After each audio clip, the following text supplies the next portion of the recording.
Have the latest trend of incidents, accidents been a result of pilot fatigue? I think so. The indicators are all there, man. It's, I think, something that we've known has been coming for quite a while, given the fact that there's, a shortage, and we know that crews worldwide are working their guts off at the moment. Yeah. And Because that's not what the news reports say. So no one is saying this at all. no, of course. I mean, they're going to have to control the narrative somehow. And no way will it be really allowed to be put out there that this is not due to crew fatigue. But it's obvious. Why else would it be? Yeah, it's... The incidents that are happening are a bit ridiculous. Losing 2,000 feet after takeoff in a turn. Well, should we get to this latest one? I mean, so United, they had a departure out of Maui. Weather was not so good. Storms around, low cloud, visibility not the best, all the rest, but nothing crazy. They came within 800 feet of hitting the ocean. Passengers obviously knew nothing about it. The aircraft continued to its destination. It landed and then put fuel, made the next hop. No, the aircraft wasn't grounded. It wasn't an MCAS issue. There was... It was clear that there was some sort of mistake that possibly was made, maybe losing situational awareness in the turn or something like that. Look, that hasn't come out yet, and we're surmising what could have happened. There's two reports. One starts talking about a possible mistake on retracting the flaps a bit early and all the rest. But this led to obviously, like I say, 800 feet before impacting the Pacific Ocean, but more importantly, 2.7 Gs of force and a 8,600 foot a minute rate of descent, followed by an 8,700 foot rate of climb back to their altitude. Now, 8,600 foot rate of descent or vertical speed is serious. But that's doing aerobatics in a 777. That's exactly what it is. Yeah, it's crazy. To stop that and start pulling back and actually climb away, man. No. I don't know. That's wild. It is pretty hectic. Yeah, like you said, there's no official reports out there. I also read that the idea is that there was a mistake with the flap settings there. And I suppose we'll see when the report comes out eventually in a couple of months, I suppose. But that's not the only one. Qatar 787, sometime last month, had the same thing. Yeah, and a similar type of scenario. Yeah, in that instance, they tried to allude to the fact that the captain was maybe a bit slow on assisting the FO with his selections, because the FO was flying. Yeah. Got airborne at like 2 o'clock in the morning, did a turn after departure, setting sail for Amsterdam, and also came within 700 odd feet of hitting the ocean, all because of loss of situational awareness while manual flying and the skipper being slow in making selections. I mean, so there's two little similarities with these two anyway. The part that's alarming here is that, okay, this happened. So when I first read the report, it was clear to me, this is another Boeing. It could be another issue with this. I wonder if they're going to ground all the 777s and all the rest. First of all, this happened in December, I believe. So the crew have filed the reports. They were internal. They stayed within the United Safety Management System framework or whatever. yeah. It didn't make it through to the NTSB. No one was hurt, and there wasn't any structural damage to the aircraft. So it didn't warrant a report to the NTSB. The fact that the crew filed a report and the aircraft carried on to its destination, basically just carried on flying, is evidence in itself that they believe there was nothing wrong with the aircraft, and it's kind of pointing a finger to say we made a mistake. Now, mistakes can happen. There's no question about it, and we're not actually pointing fingers at the pilots here at all on any of these incidents. I mean, let's go. You just mentioned the Qatar one. There was the FedEx 767 in Austin last week behind the Southwest 737, that close landing encounter. There's quite a cool I saw that. I think you're going to explain or like a flight simulator video how close it actually was. Pretty close. The investigators of that Nepal incident have raised the report, as preliminary report has come out for that as well. That is scary. That is scary as well. Also to do possibly with the flap. And then there was this 737, this Fireliner that crashed in Western Australia. Obviously here locally in South Africa, there was another light aircraft crash the other day. This is a bit separate. We're staying with the airlines here. But a lot of these things, you look at them and you start to wonder, why is this happening? And there are lots of possible options. But the one that is pretty clear, and it boggles the mind as to why no one is actually talking about it, to me, this United one in particular, that's tired pilots, man. 100%. It screams of fatigue.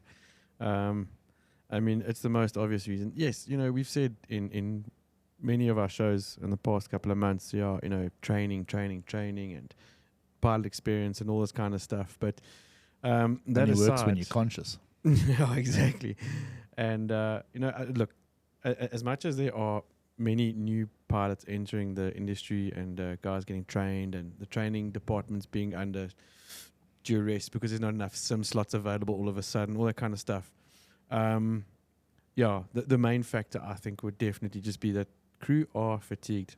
They're tired. They're not getting the leave schedules that they've applied for. I mean, you saw now in December, you know, this rostering mess that Southwest had. Yeah. All of that's got such a knock-on effect. And, yeah, it's pretty dangerous. It is, yeah. So what's going to be done about it?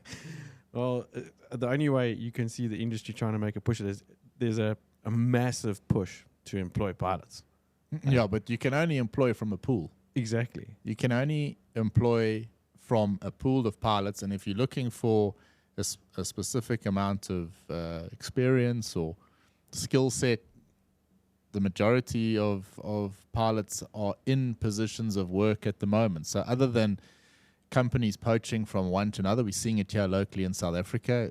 Safair, you know, encouraging a lot of people to go across there. Airlink, you'd probably regard them as the two premier places to work here at the moment. Yeah. So of course they're going to steal the cream of the crop, and you're then left with who's going to fly, who you're going to take to sort of prop up the smaller carriers or the charter companies, whoever it might be. There's an element of there's a lack of skill set at the moment. Now, these accidents or incidents in the States, America obviously feeling the effects of this earlier than anywhere else in the world, because flying kicked up a notch there sort of a while back already. I mean, they're running full steam ahead for quite a while. And you just wonder, they are a little bit tired, a little bit jaded, haven't had as much sleep as you would like your pilot to have, and possibly they're making mistakes. And like we say, this is just us commentating on what we're reading. The reports themselves aren't saying this out loud. They're not also saying that it's pilot error. They're sort of saying, well, this is what happened. It went into an 8,600 foot rated descent dive close to the ocean. I mean, they were at 2,200 feet or something, I believe. They started this rate. That's a hell of a... The recovery in itself must have been quite remarkable, and they were probably on their game to get that aircraft away from the ground. But man, it's pretty wild and scary. Just thinking from a pilot's perspective, though, you know, I can just imagine what would have happened in the cockpit. You know, this whole event takes place. You very quickly are woken up by the fact that perhaps you've made a stuff up. Yeah. And you know, you've recovered. So now the adrenaline's pumping because you know, you've managed to rescue the situation, but you're carrying on the rest of the flight. The conversation in the cockpit must all be about, like, how are we going to cover this up? Yeah, what are we going to say? And that's just the reality. That's probably what the conversation would have been. Yeah, just make sure that you say this, and let's make sure our stories are aligned. But this is another factor, because the fact that they continued the flight... Yeah. Obviously, like we say, for me, that's an indication that they thought there was nothing wrong with the aircraft. So it wasn't the aircraft that forced them into this situation. They continued the flight, but of course, the cockpit voice recorder basically runs, I think, for 2 hours. Yeah. And then it starts, using the same bit of tape to make the next recording. So you got a 2-hour window where that cockpit voice recorder actually records. Yeah. So the cockpit voice recorder for that particular event after takeoff out of Maui is no longer. And you basically rely on what the crew had to say. Look, the crew, when they got to their final destination, they wrote the report. The report went in internally. And then the company sent them off for more training. Yeah, naughty boys, don't do that again. No, but I mean, we're having a chuckle about it because nothing happened. Yeah. Wouldn't be having a chuckle about it if something did happen. What happens nowadays when these things happen, there's these guys that jump on YouTube and they've obviously got access to all the flight radar 24 data. So they get this, and there's a guy that I was watching the other day who actually put together a bit of a thing about this, and he's going through all the flight radar 24 information. But obviously, the first thing the airline would pull the flight data recorder. Okay, if the cockpit voice recorder has been erased for some reason, that's one thing. But surely they would have to ascertain that it's not the aeroplane's fault. Yeah, and that's the if first it thing. Was the aeroplane's fault, if there was a fault with the aircraft, then 777s would be grounded worldwide. So, but the fact that it landed, the passengers got off, new packs got on, and they departed again is evidence that they did not think that there was any issue with the 777. No, it was all about the drivers of the airframe. Me thinks so. And any crew can make a mistake. No, of course. We posing the question, why are there so many mistakes at the moment? Exactly. And in defense of the crew, is it because of fatigue? And if it is the case, like you said, what is going to be done about it? How do you fix this problem? That is the question we are asking today. Yeah. How do we fix the problem? Yeah. United is no doubt an airline that pays really well and has a good retirement structure and all the rest. But let's go further back.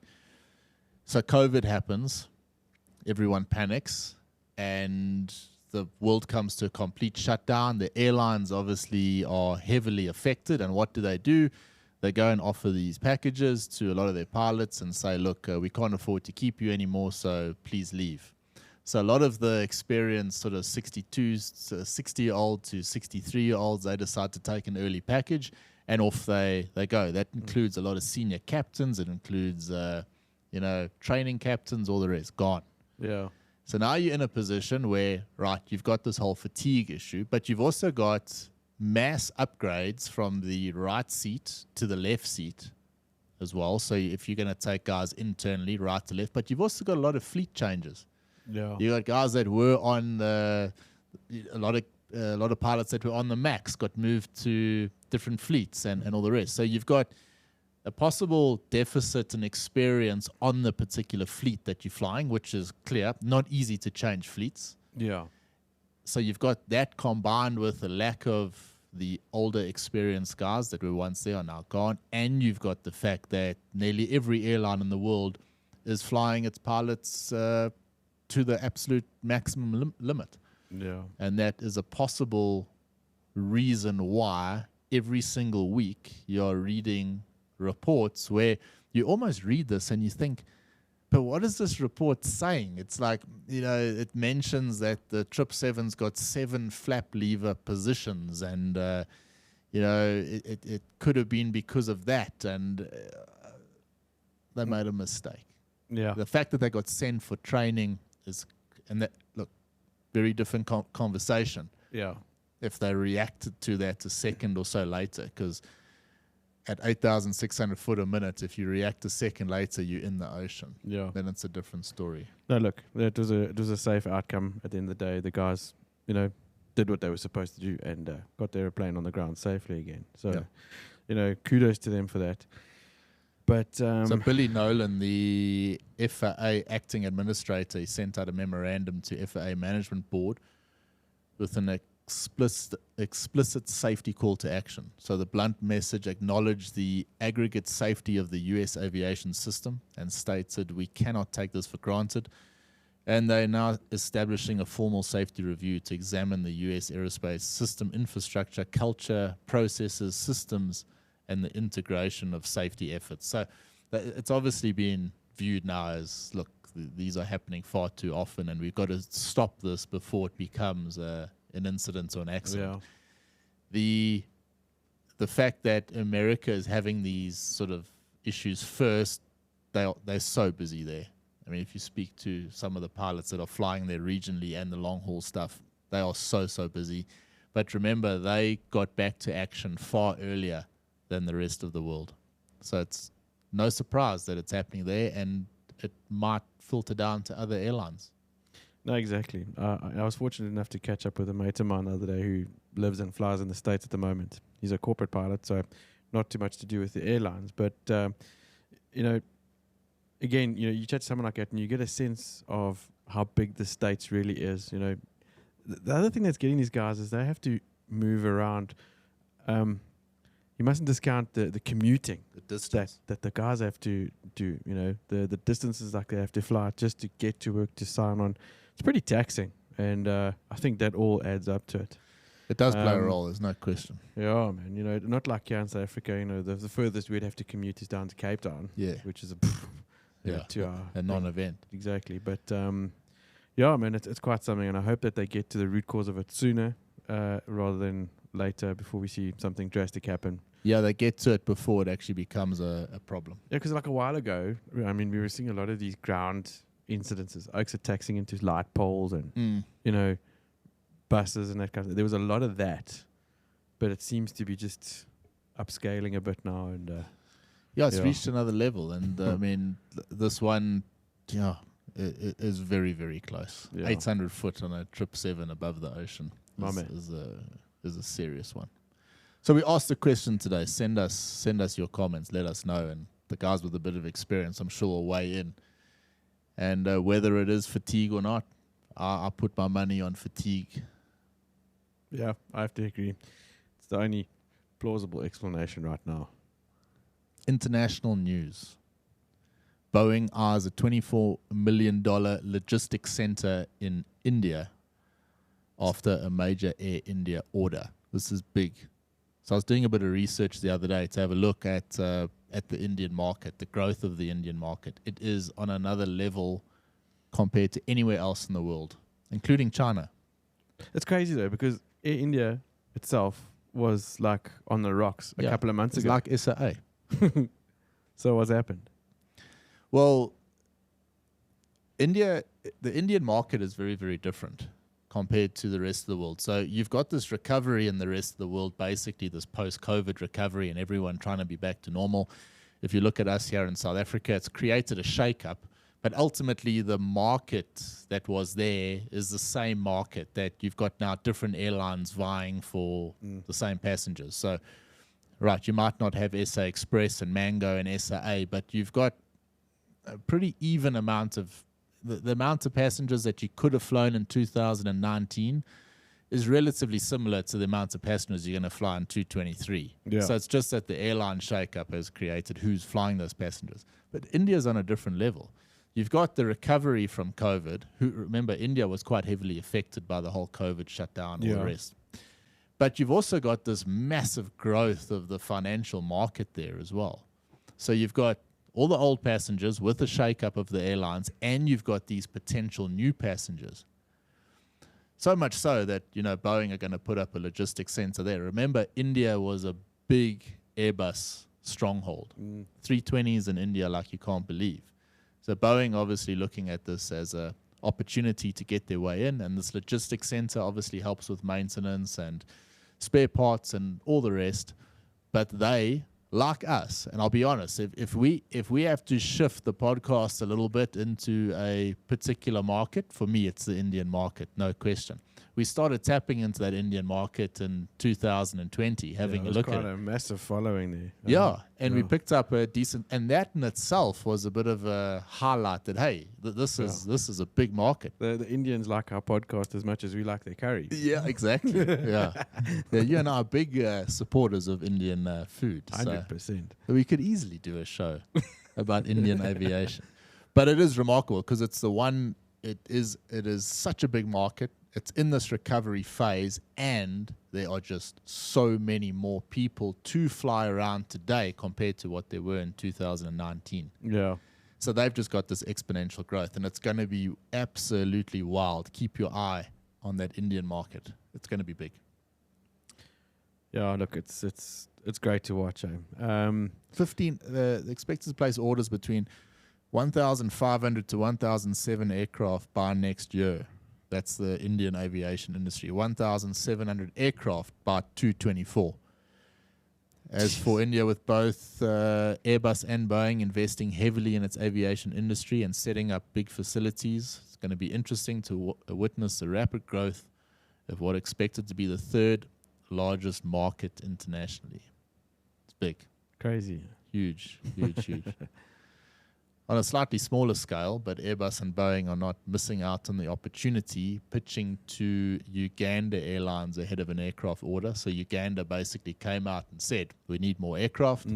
And that led Airbus and Boeing to making a trip down to Uganda to go and propose various options. So just 6 aircraft, but it just shows 6 aircraft in this day and age. Hey, yeah, look, that makes a dent in the order books. And it does. You know, I wonder which way they'll lean. Because, I mean, they were going heavy on the CRJ fleet.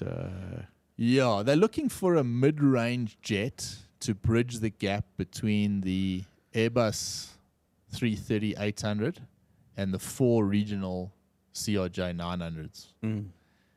So they're looking for an aircraft to fit in the middle there. So obviously Boeing have given the candidate of the MAX. That's all that they have, really.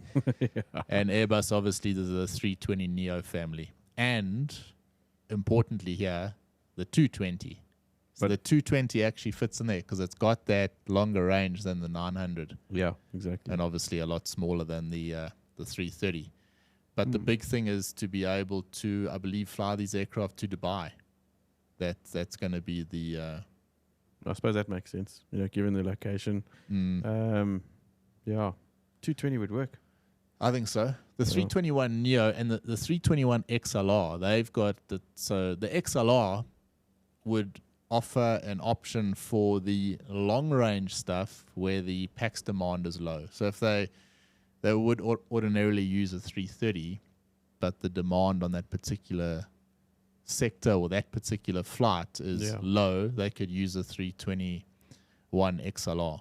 That thing's got a range of 4,700 nautical miles. Some serious legs, eh? Yeah, proper legs. Yeah. So keep an eye on that one, see who gets it. I don't know, my money. I think I'm leaning towards Airbus. I'm leaning towards Airbus because they got the 330 anyway. Yeah. But it's Africa, so that probably means they go get the Boeing. Nothing. You know, it doesn't always follow any form of logic when it comes to these aircraft orders. Exactly. No, it just depends on who is gonna. Who's gonna foot the bill? Yeah, who's gonna be getting awarded that suitcase full of dollar? Yeah. From Boeing. From Boeing. Yeah, Boeing won't shy away from selling a few more Maxes. But in saying that, you know, I was speaking to someone the other day who flies the Max. Yeah. And that aircraft now is probably like the safest aircraft ever. Everyone treats it like a room. You treat it so gently and you're ready to, but it's been so rigorously checked and dumbed into anyone. I mean, the mate will say you go for like a sim check and you do an engine failure after takeoff, and the Oak's like, no, it's MCAS, because it's like, it's so front and center in mind. Just imagine, there must be that level of paranoia in it must be decent, yeah. Jeez. Yeah. Still take the flight though. Yeah, look, it's good looking areas. Nice cockpit. I like all those, those big screens and everything. It's well, yeah. It's still a bit antiquated though, eh? Yeah. Listen, I came across this thing on YouTube the other day, digressing a little bit here, but for some other reason, my YouTube has just exploded with all these corporate jets at the moment. So I've been checking out these videos. The algorithm is working out that, hey, you're ready for another flying job. Yeah, it's probably like it's picked up like, Parrock's got a Woody for that Gulfstream. And that G700 that's basically being test flown now. There's 6 of them doing test flights around the world. Yeah. My man, Beaut. that is another machine. It's insane. Is it? It is good looking. The equipment inside is just next level. I wouldn't mind. It looks the part. Yeah. I don't know if there's anyone wealthy enough in South Africa to No. Yeah. to go and purchase one of those at the moment. I doubt it. But I must say, Other than El Presidente. Tax dollars. I think he actually needs a new airplane now. Did you see? Of course he does. Yeah, because apparently there's something wrong The with avid traveller. Inkwazi's tail has got damage. I can't He was see. on a Challenger the other night, I think. Yeah, or because so. his Boeing BBJ is broken. Is it? Yeah, something wrong with the tail. I can't find any information that tells us what's going on there. But yeah, Probably no crew. probably. Oh shit! Yeah. So yeah, Okay. imagine that'll impress the taxpayers if he rocks up with a G700. 78 million USD for that thing. Sure. Mm. Oh, it's pocket change, man. Pocket change for the local Air Force, yeah. Yeah. Staying with the flag carrier, FlySafair has now given, they have been given the Zanzibar flight officially. That's good news. Mm-hmm. That's good news. Yeah. And a couple of other routes as well. Not only Zanzibar. No, but that Zanzibar one was obviously a very lucrative one for Mango. That used to belong to Mango, and I think that was their bread and butter for a while. Yeah, it was. It was. It's also been conducted daily flights or rights to daily flights, Joburg Windhoek and Joburg Harare, which is good. And schedules for those 2 destinations likely to be available in the third quarter 2023. And they've also been awarded additional frequencies on the Mauritius route, which means the airline could potentially offer daily flights to Mauritius. Pretty damn good. Pretty damn good. Yeah. So the article ends rapid growth for Safair over the last 10 months. No mistaking that. There's been massive growth there. Well, put it to you this way. Safair now has 60% of the domestic market in South Africa. Yeah, that's wild. Prior to all this COVID crap, 2019, they were down at like 28%, somewhere around that, where Comair had 40%. Yeah. 60%. Yeah, even that's big. That is big. I still thought, where does that put Link? But I mean, well, that's just evidence of the size of those 800s compared to the aircraft that Link are flying. Yeah, you know, that number that you give there for Comair, that always surprised me that they held, even at the end, 40% of the market share or the seats. That always surprised me a bit.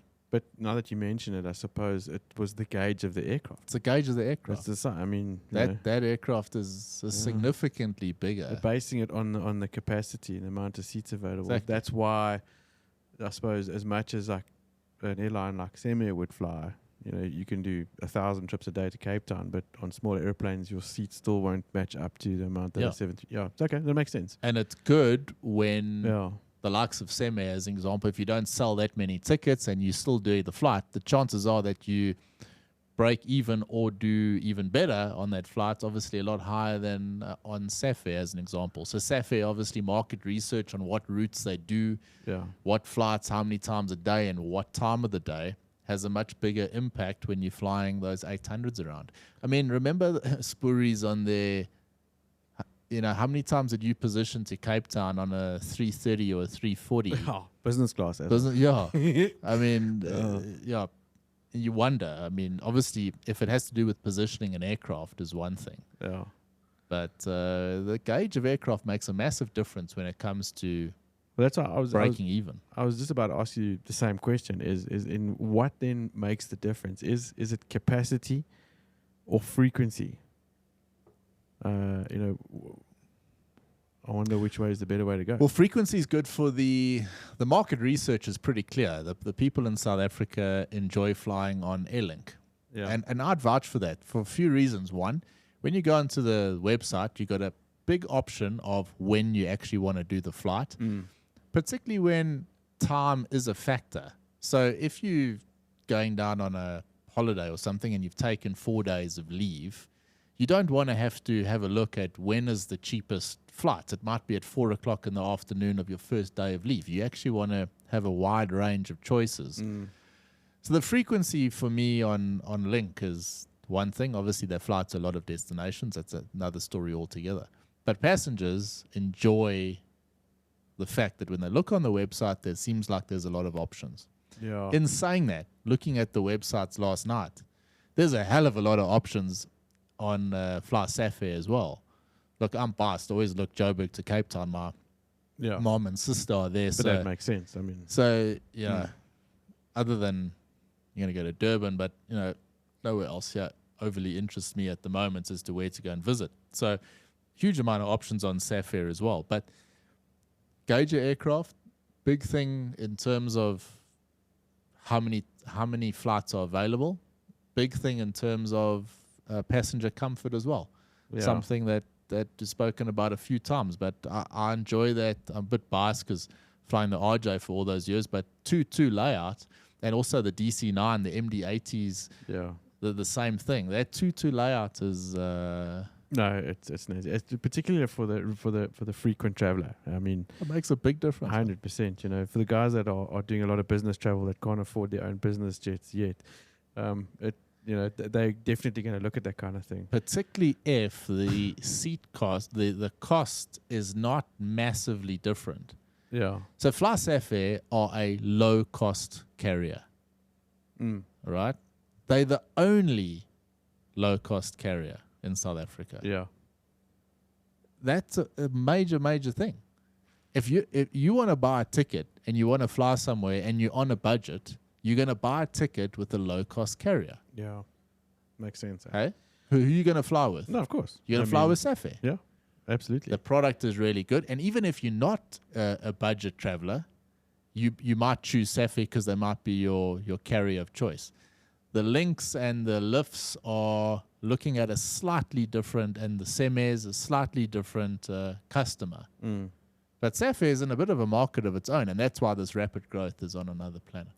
Added to that though, Safair's marketing is also just next level. Oh, they're so good with their they are marketing. so in your face. They're so good with their marketing. It's just like, it's no wonder why it automatically comes to, mind first thing was, well, naturally FlySafair would be the option to buy a ticket on. They really are good with their marketing. The way they promote the airline without going over the top. Yeah. They send out, like, I see it quite often, a real basic, like, Twitter sort of post that says, have a good evening, everyone. I've seen it. It's like, they're not promoting Safair. They're just kind of keeping their core customers in their sort of community. So they're really, really good with that. And they're a force to be reckoned with.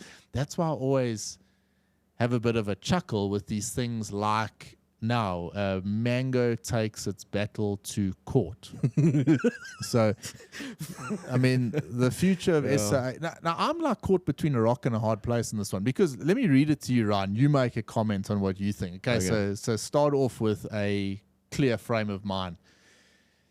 The future of SA-owned LCC Mango is not clear, and its business rescue practitioner, Sipho Sono, is now taking the Minister of Public Enterprises, Pravin Gordhan, to court alongside the Department of Public Enterprises. The BRP said Mango had submitted the application for the approval of the minister in September 2022. Basically, the DPE has been abusing the Public Finance Management Act, the PFMA, alleged Sono in an interview on ENCA. That was last week. He alleged that the minister was buying time and decided to go to court to compel the minister to make a decision for or against the approval. So far, the BRP process has cost the South African taxpayers about 40 million ZAR, that's 2.1 million euros, plus there is a salaries bill. Now, who these salaries are going to, God alone knows. There's a salaries bill of around 500,000 a month. What? For the skeleton staff that have remained. Now, Sono pointed out that the cost of the litigation would swell the taxpayer's burden as well. So just reading that. First of all, I like the fact that he's taking Pravin to court. Yeah. Because I mean, he deserves a few days in court, that guy. Pravin can go and suck eggs for all I care. Yeah, so at least he must answer this in court. That's the one thing. But, Absolutely. I mean, what skeleton stock? 500,000 Rand a month for skeleton staff. Okay, so... wasn't that like the original salary bill for when the airline was in full swing anyway? No, Come look, on. I mean, yeah. Jeez. Look, there might be a few people that you need to tick and I'm sure there are. Obviously, there's probably a couple of accountants and whatnot to tick things over, and until such stage that the airline is fully liquidated. But that seems excessive in a country that can't produce power or fix potholes or basically do anything. Why do you need a government? What three things do you really need the government for? This was on Gareth Cliff the other day, so I'm stealing his sort of thing here. It's a good topic. Why do you need what things do you pay for? Water, yeah, electricity, and roads. Yeah. Pretty much. What else do you need them for? In the old days, there used to be all that other crap, like a postal service, which you don't need anymore. That's done. Railways, that doesn't really exist in South Africa. You do need them, but I mean, that's so far removed that I'm pretty sure could also be run very well. Anything infrastructure-wise. While we're on the subject, I mean, this is quite different, but our electricity, our water, I think our roads, everything could actually quite well be privatized and would be much better handled and run, I'm convinced. Oh, yeah. Because, I mean, they just obviously are so incapable of getting it right. But, yeah, a good question. I don't think you need a government at all. No, those are the three things that you want a government to sort out. Anyway. Yeah. Move on. Comair sues Boeing for fraud and deception. They're taking a chance, these eggs. Yeah. Yes, they're taking a flyer. Comair is suing Boeing for fraud and deception of breach of contract relating to the airline's purchase of 8. I forget they bought 8 of these things. Yeah. 737 Maxes nearly a decade ago. The lawsuit was filed in Seattle last Monday. Comair seeking more than $83 million USD in damages, part of a federal lawsuit which claims that Boeing sold the jets without disclosing issues with the MCAS system. We all know about that. Comair purchased 8 of them in 2013 for a base price of more than $98 million US. And Comair said it's since made $45.2 million in advance payments on 7 of the aircraft and a full payment on 1 jet that it received. Boeing is alleged to have refused to return the advance deposits on the 7 undelivered jets, according to the lawsuit. Well, that would change things pretty significantly. Yeah, if you've paid the deposit, then it's quite right. They should hand the money back. But I mean, did you really think Comair actually chucked that money? Come on, man. No, Comair failed because they didn't get with the times. Yeah. Correct? No, I agree. mean, can you say that?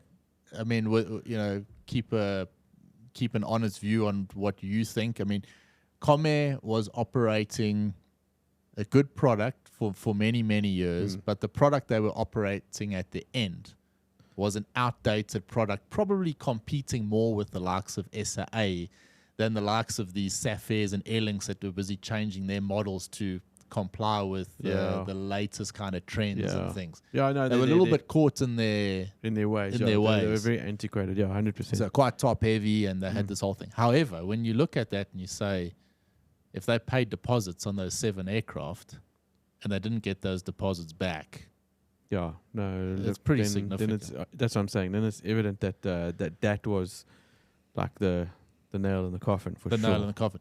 If Comair had to get that money back tomorrow and they had to start operating ASAP, so let's say they got their old aircraft back, they looked at the branding and they had to start operating tomorrow, would you put money on the fact that they could survive? Negative. No, it's too late.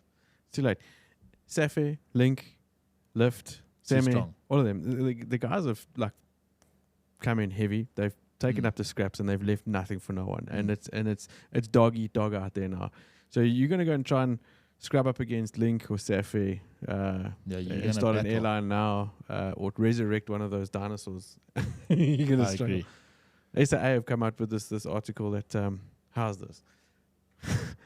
They've only lost 50 million rand. Yeah, they're not insolvent anymore. Yeah, because the projected loss of something like 638 million rand, that didn't happen. They only lost 50 million. Yeah. So they're doing much better. So much so that that's their narrative now for trying to garner support. Yeah. But good news for you, pal. What's There's that? you've always wanted to be a first officer at Spurries. My whole life.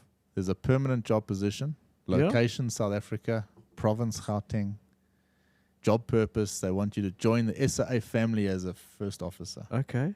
Yeah, can you?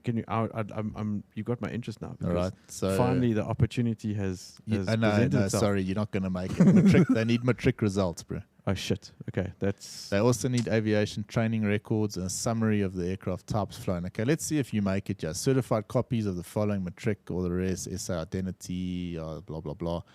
Last 3 pages of your logbook, passport, CV. All right. Preferences will be given to female pilot applicants. That suits you as well. Yeah, look, in accordance with SAA's Pilot Employment Equity Plan. I'd like to see that Pilot Employment Equity Plan. Yeah. The female part I could probably get. I mean, I've been doing so much. You identify. Yeah, so. yeah. I'm feeling more woke. You are. You're looking more woke as well. SAA will make use of an internal employee referral program for all permanent vacancies. So what's the word called? Isn't that nepotism? It's like So SAA make use of an internal employment equity program for all permanent vacancies advertised externally on the e-recruitment site. The normal advert and applicate, blah blah blah. All right. So anyway, good option for you there. Yeah, fantastic. Fuck that. Yeah, but so this isn't official, okay? But apparently, some of the guys that got booted out, particularly the older training captains and that. Apparently, now this is just hearsay. Yeah. They get a message to say, listen, they must report to work on Monday, basically. So these are guys that have been skippers there, and they got faxed. Yeah. So they got, listen, you must report to work on Monday, and for your position as a first officer on the 320. Old skippers. Yeah. Let's come back as a first officer. Yeah. Like so delusional, and then to think that they're actually going to go back. I mean, who does that? I don't know. It's pretty wild. So there is that position available if you want. Oh no, they can keep it, man. I think. Don't write it off just yet. Yeah, well, the whole never say never. But no, I think it's too late, bro. A better option, Global Airways, they are hiring suitably qualified 320 skippers and FOs for their European summer program. So captains can apply and first officers can apply. It's probably a way better option. Yeah. No, I'd agree. At Global. Look, the job market has just exploded, man. How's this with Cathay? So Cathay are still losing pilots. Mm. I would have thought that there would be this mass sort of rush back of pilots that got let go. Yeah. They're still losing pilots. Now, they want to be up and running fully by the end of the year, don't they? So, they've lost, I think it's like 1,200 pilots. How are they going to, they're never going to get back to operating at that level. That's just a fact. They will never get back to operating at that level because there aren't enough pilots available. Exactly. It's not a case of, no, they'll get there. There are not enough. Let's make this clear. Locally here in South Africa and around the world, there are not enough pilots. There are not enough So you can have all these projections and what you want to do and the plan. There's not enough pilots. And something that you need to take into account as well, and this we've heard from loyal followers of the show as well. It's one thing to say, shucks, we'll just replace 1,200 pilots. How long would it realistically take to retrain or train from the start 1,200 pilots? No. You can't do that in a year, 2 years, 5 years. You can't train 1,200 pilots in 5 years. Unless you've got like massive resources. So the collateral damage that comes from losing that amount of pilots is kind of hectic. It's huge. And Cathay got this whole thing. Will they ever get back to the same type of setup that you had pre-COVID with the whole influence from China and all the rest? So keep an eye on Cathay.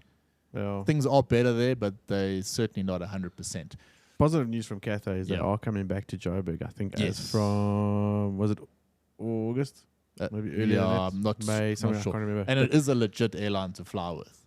Yeah. Always a good airline to fly with. Nice to bridge that direct connection between Joburg and Hong Kong again. Yeah. I mean, a lot of guys need that, especially for commuting purposes. Yeah. Shout out to Jacques Cresser, actually. We used to fly with him. He's now a skipper at Air Hong Kong. Well done, Jacques. Man, well deserved. Good job, man. It's, he really deserves that promotion. Great guy. Yeah. Shout out to all the Safers there at Hong Kong. Yeah. 100%. That's why we are Hong Kong's premier aviation podcast. You know what's going to happen? It's happening here locally. It's happening around the world. Airlines, obviously, you're limited by your amount of crew you have. So what are you going to do? You're going to poach crew from somewhere else. Yep. So it's better to poach crew that know what they're doing. So go to another airline, get them to come across. Hawaiian have just offered their crew 32% pay increase. So you're going to have these shifting of crews to different airlines based on the packages that they are offered. Look, that's a pilot's sort of mantra, modus operandi 101. Pilots are always going to go to greener pastures. They're going to chase better lifestyle and more money. 32% pay rise, but that's an over a 4-year period. Yeah. So I'm guessing that's like an 8% pay rise per annum for the next 4 years. Is that what they're leaning to? I'm not sure, but apparently it brings them in line basically with everyone else. They were below the sort of cutoff. They've had to bring them up to where everyone else is. Can't be a bad gig that though. Imagine living in Hawaii with a 32% pay increase. Yeah, not bad. Yeah. But there's probably a lot of cons to it that you're not privy to.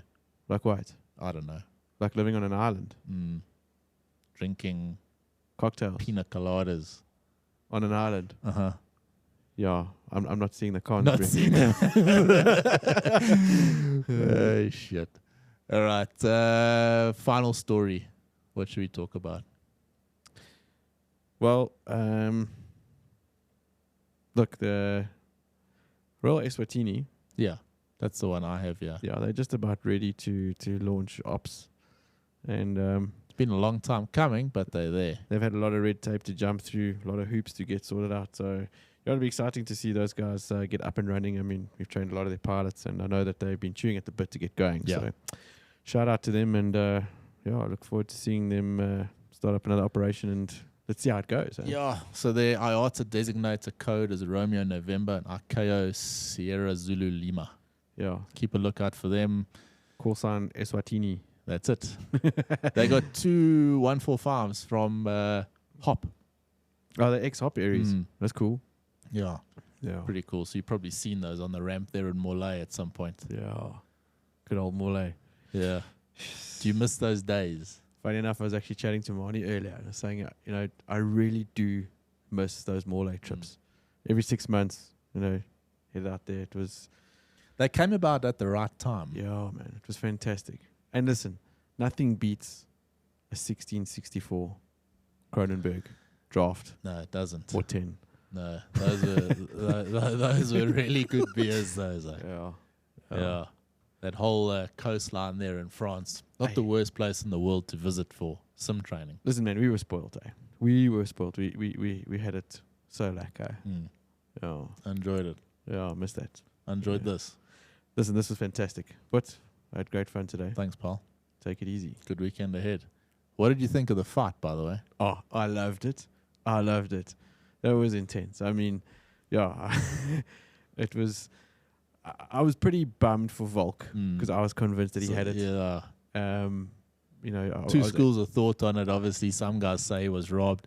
Others say, look, when you're the champ, which Makhachev was, to dethrone the champ, you actually have to be so much more dominant to take that belt away. Yeah. That's the one theory.